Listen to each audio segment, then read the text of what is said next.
Hello, everyone. Welcome back to Huskers in Enemy Territory. Today, I was going to talk about the Minnesota Golden Gophers.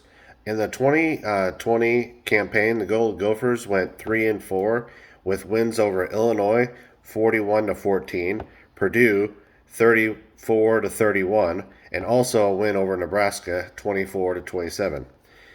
With that being said, a little bit of a disappointing season for the Golden Gophers and head coach PJ Fleck, considering the year that the Gophers had in 2019. Now, transitioning to the strengths and weaknesses of the Gophers, Abraham, the running back, will run behind a veteran offensive line with four returning starters coming back for 2021. Tanner Morgan will return for his third full year as a starter. The Golden Gophers defensive line is also going to be a strength with returning starters with additions from the transfer portal.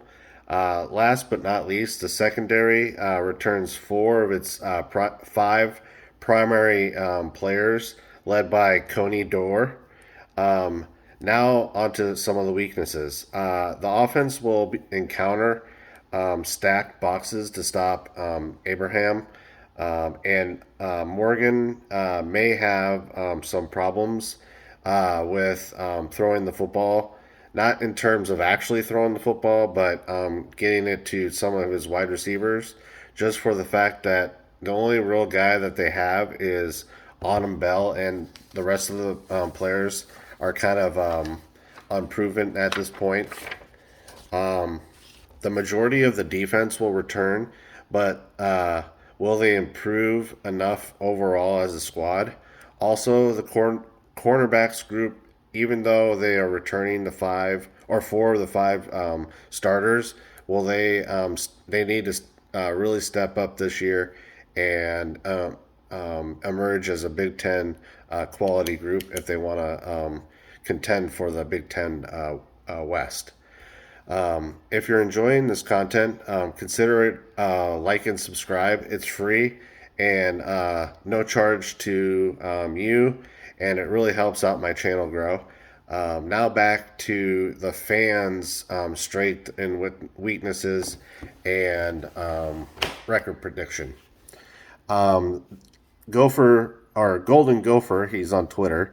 He says weaknesses of Minnesota in the following year, 2020, was clearly our defense.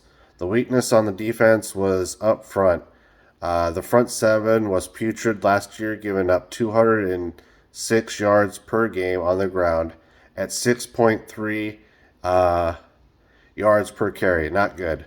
The offense, this offseason, we really emphasized the front seven and went and picked up linebacker Jack Gibbons, who was an FCS All American at Abilene Christian.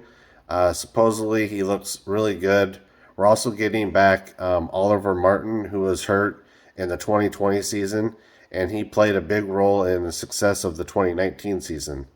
I think linebacker will be better than last year because they actually have a defensive line that is capable of holding their gaps this year. That is because Minnesota went out and grabbed 2-year captain at Clemson and Niles Pinckney, which is just as advertised. He made big plays in the spring game. We also will be rotating 6 to 7 guys on our defensive line this year. Because of the staff feels very confident in the guys we have there. I think with an improved defensive line, linebacker core, our defense as a whole will be a lot better as a whole. But I know the staff is pretty hesitant about our secondary after losing quarterback Benjamin St. Just to the draft. We are currently looking for a transfer there, which tells me the staff isn't exactly comfortable with the depth there. Now on to strengths. Our strengths will be the offense as a whole. We return all but first round pick Rashad Bateman here. Our offense is the most veteran and probably the deepest O line in the whole country. Last year, without Daniel Falehi, who lost a lot of weight in the offseason is looking good as anyone has ever seen him. We also get back Curtis Dunlap from injury, was a starter towards the end of 2019. But we have a legit 8-man deep O line, guys who played many games on the O line.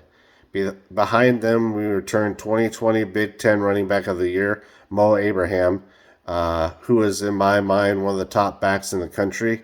And it's all said and done. He's run for 2,840 yards at a crazy 5.5 yards per carry in his career. Now put him behind the best and deepest O line he's ever had. Watch out. We will be running the ball a lot this year. If I had to make a bet, the quarterback is returning starter Tanner Morgan, who is looking to have a better season than last. But he has to do all he has to do is be average. Like I said, should be running the ball a lot this year. Wide receiver has come very. Wide receiver are very young but talented room. Chris Ottoman Bell is the name everyone will remember because he was a stud for us last year. Losing Bateman will hurt, but CAB will return his behind Tyler Johnson now, and then Bateman. Now it's his turn. Now he says tight end. We return everyone here, and I expect Minnesota to throw up tight end a lot. He says the biggest issue might be special teams. Missed field goal, lost Wisconsin and the Maryland game. And that was the difference between being 3-4 and 5-2. Unfortunately, he didn't put a record prediction, but I think I remember him saying just by talking with me, he was saying about 7-5. Now, kind of onto my record prediction. I went with losses to Ohio State, winning versus Miami of Ohio, winning against Colorado, winning against Bowling Green, winning against Purdue, possibly winning against Nebraska, winning against Maryland, lost to Northwestern, winning against Illinois, lost to Iowa, win at Indiana, and lost at Wisconsin. So that's kind of like the ceiling. So my ceiling for the Minnesota Gophers is going to be 8-4, and the floor is going to be 6-6. I hope that this has kind of been a fair critique or overlook of the Minnesota Golden Gophers. And I hope you guys really enjoyed my kind of overview of them. I really do enjoy kind of deep diving into these teams, and I'm not sure who I'm going to do next. Maybe do Purdue or Penn State next Friday.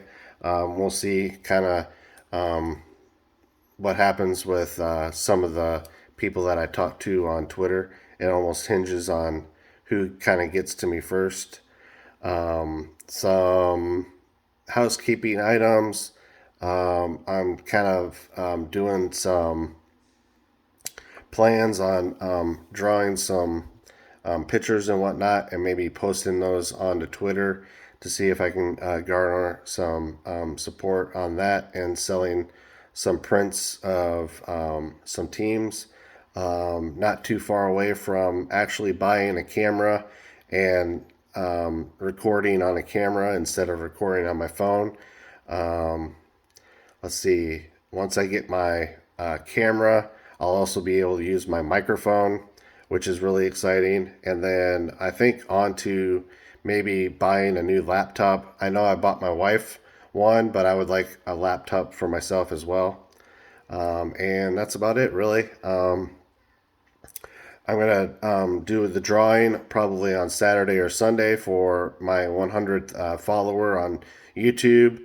And I think that's about it, really. I appreciate all the new followers on here. Like I said, the last video. Yeah, that's about it, really. Appreciate everything. And as always, go Big Red.